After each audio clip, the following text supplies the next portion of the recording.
January 2008. The Boeing 777 is the gold standard for commercial aviation. For more than 10 years, the plane has logged 2 million flights without a single major accident. Cleared to land But less than 1,000 feet above London's Heathrow Airport, all that changed. Pete, I can't get power on the engines. What do you mean? It's not giving me power. This can't be happening. I thought if I don't do anything, then everybody will die. Mayday! Mayday! Speedbird! Speedbird!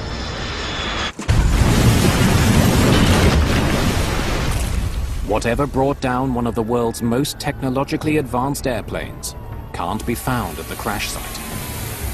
They had the pilots, they had the passengers, they had the aircraft, they had everything there, except the thing that caused it. That had disappeared as if by magic. Mayday! Mayday!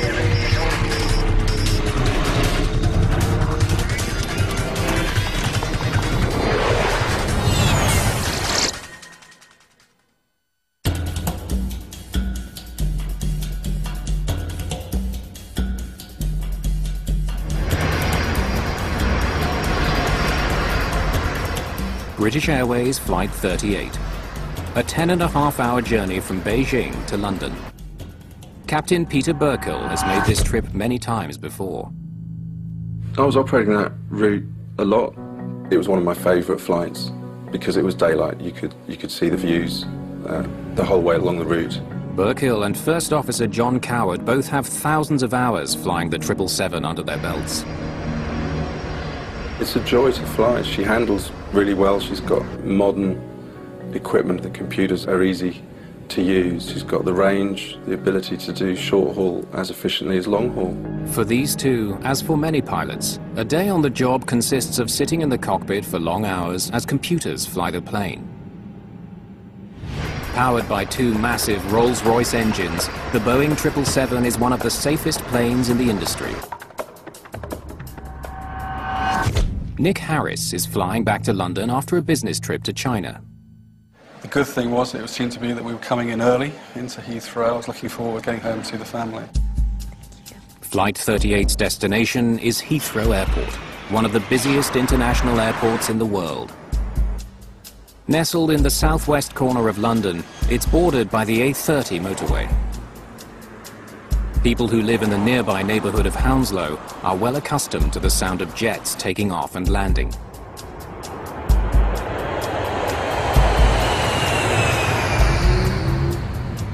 The area's tightly packed houses come into distant view for British Airways Flight 38.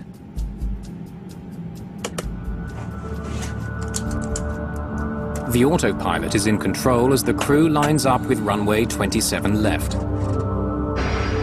As it nears the ground, the plane is buffeted by some high winds. Just a little turbulence. It's the first wrinkle in an otherwise smooth journey.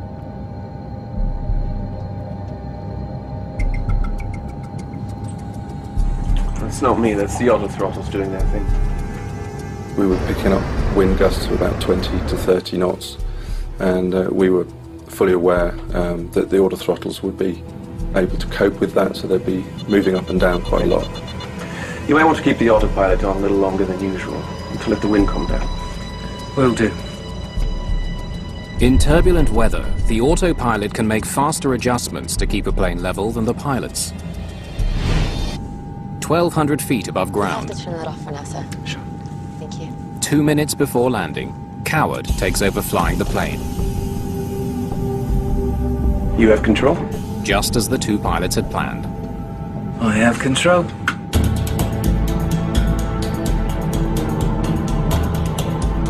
I had a few seconds to spare before clearance to landing, and I was just tidying up my map charts. Speedbird 38, prepare to land 27 left. Cleared to land 27 left, Speedbird 38. I remember looking out to see if our gate was available. 500 feet. 500 feet. Stable? Well, sort of. Suddenly there's a problem. Pete, I can't get power on the engines. It's not giving me power. What's going on? What do you mean?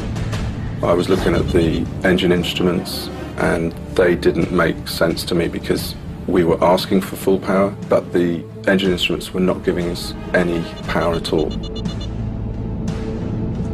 What's going on? Flight 38 is crippled in the worst way imaginable. Well, it looks like we have double engine failure.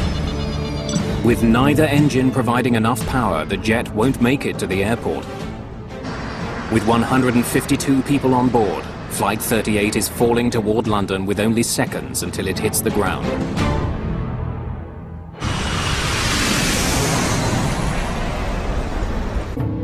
This can't be happening. This is one of the most modern jets in the world. In the cabin, there's no indication that anything's gone wrong. On approach to land, everybody seemed relaxed in the cabin. We're just looking forward to landing. Airspeed low, airspeed low, Airspeed low. And now I was looking at our impact point. I could see a set of buildings around the Hatton Cross area and a petrol station. I just knew if we were hitting those, then it was certain 100% fatalities. At that point, I felt the weight of my 4 bars on my shoulder. I am the captain. If I don't do anything, then everybody will die. This close to the ground, Burkill doesn't have many options. He could take back control of the plane from Coward, but doesn't think that's the right move. First decision really was to not take control. I remember looking over at John. He was still flying the plane. Well, good. He's doing a good job. He's doing what I need him to do. Burkill knows that even if they manage to clear Hounslow, the jet could still smash into the busy A30 motorway or the antennas at the edge of the airport. I thought about raising the gear. That's the biggest drag on a commercial jet. But I needed the gear to crash on. We were going to impact, and that was going to take the brunt of the impact, so I had to leave the gear down. With a crash imminent, Burkill has only one move left. But it comes with enormous risk. I knew I had about 15 seconds to make a huge decision. I needed to get past those buildings. It was obvious to me that I needed to raise the flaps. Retracting the flaps will reduce drag but also lift. The plane will fly further but drop faster. Burkill must determine which is more important. I wanted to discuss it with the crew, but this was all in a matter of seconds. I remember holding that lever for a fraction of a second. He hopes this move will help his plane avoid catastrophe. The effect was immediate. Now Burkill makes the announcement every pilot dreads. Mayday! Mayday! Speedbird! Speedbird! It was hard, very hard. I remember the couple of impacts and the noise. Good God! The landing was hard.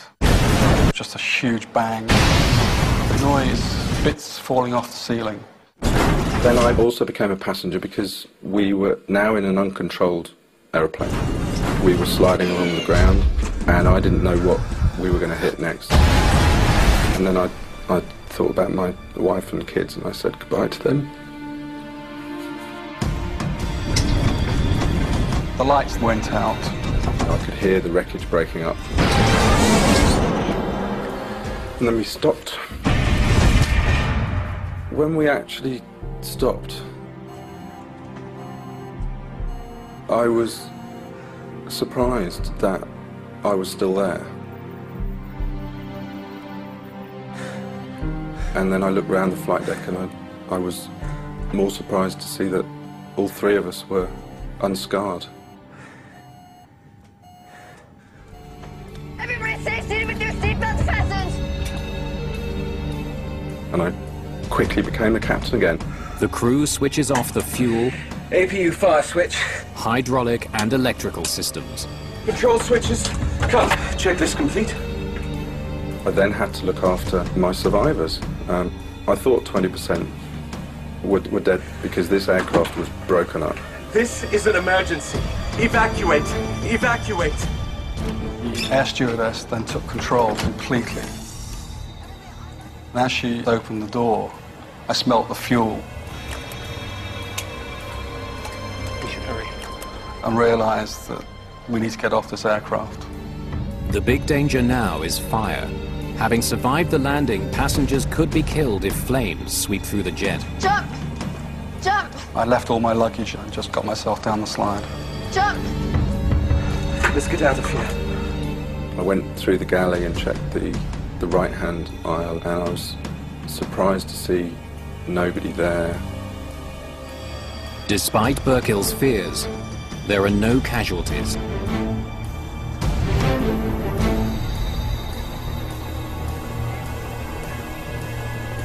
Outside in the cool January air, the scale of the disaster is clear. The right wheel had actually been ripped off during the impact. The engines were just sad. They were all ripped apart. The cowlings were ripped off, and the engines were half buried. It wasn't an aircraft anymore. I now start to realize that we've been involved in a major accident. I saw the damage to the undercarriage and to the wing. The plane narrowly missed the A-30 and the antennas at the foot of the runway. It could have been total devastation. If the impact had been on anything other than soft mud and grass, the likelihood of a fire was immense. Given the amount of damage, it's incredible that only 47 people were injured. I felt quite lucky that I was still alive. It was quite a surreal feeling. From China, British Prime Minister Gordon Brown praises Burkill and the crew. I think it's right to pay tribute to the calmness and professionalism of the British Airways staff, the captain, Peter Burkill, for what he achieved in engineering a landing that protected lives.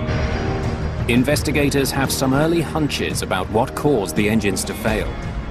They also have plenty of clues, but a key piece of evidence is already missing. Heathrow's emergency planning swung into action. The crash of British Airways Flight 38 dominates the news. It's the most serious accident at Heathrow in 30 years. Heathrow Airport is a very busy airport. It is the main airport in the UK, so anything that happens in Heathrow Airport immediately hits the media. More significantly, the 777 is one of the world's most modern and reliable jets. The accident unsettles the airline industry. The 777 is as safe as an airplane can be.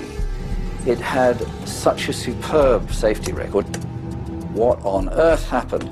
You don't like not knowing whether it might happen to the rest of your fleet. Investigators quickly arrive on the scene. Phil Slight is the lead engineer for Britain's AAIB, the Air Accidents Investigation Branch. When you first approach an accident site like this, the first thought you've got is, where do I start? The plane landed about 1,000 feet short of the runway. The landing gears pushed up through the wings. The nose landing gear collapsed. Just hours after the crash, investigators interview the crew. Captain Peter Burkill has a first-hand account of what happened. I think I wanted to talk about it because I knew of the innocence of the whole crew. This isn't our fault. We didn't do anything wrong. But the engines weren't giving us any more power. Well, it looks like we have double engine failure. We tried to give them more power manually. There was nothing.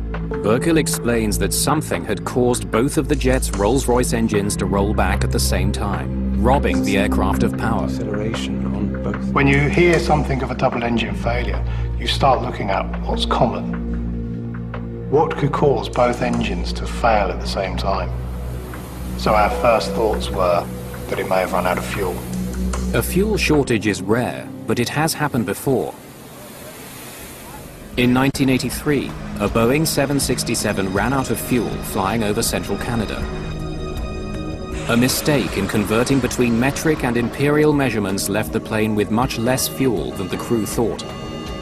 At 26,000 feet, they lost power to both engines. The captain was able to glide the plane to a safe landing at an abandoned airbase